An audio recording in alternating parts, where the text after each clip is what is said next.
Dada korban ditendang, Kemen PPPA kawal kasus penganiayaan santri di Pondok Pesantren Gontor.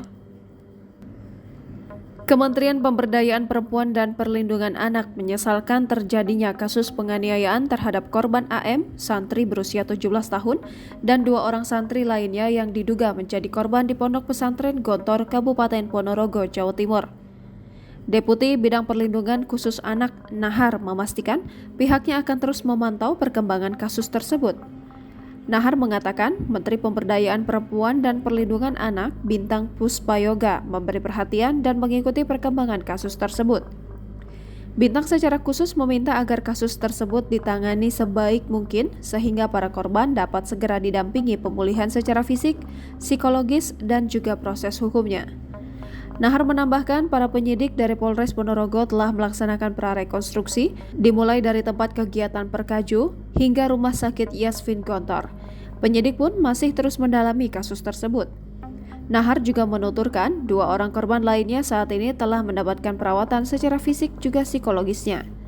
Berdasarkan koordinasi Kemen PPPA melalui Tim Layanan Sahabat Perempuan dan Anak 129 dengan DP3AK Provinsi Jawa Timur dan Dinsos P3A Kabupaten Ponorogo, didapatkan informasi kronologi kejadian bermula dari pelaksanaan kegiatan perkemahan Kamis Jumat Pondok Pesantren Gontor pada 18 hingga 19 Agustus 2022 silam.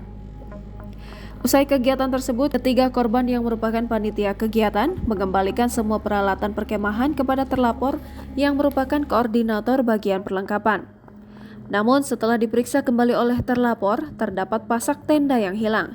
Korban lantas diberi tugas untuk mencari pasak dan dikembalikan ke bagian perlengkapan pada 22 Agustus 2022.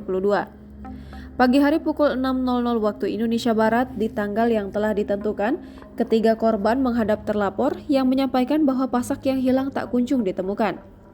Menanggapi laporan tersebut, salah satu terlapor memberikan hukuman berupa pukulan menggunakan tongkat pramuka kepada 2 korban di bagian paha. Kemudian datang terlapor lainnya menendang dada korban AM hingga jatuh terjungkal kemudian kejang.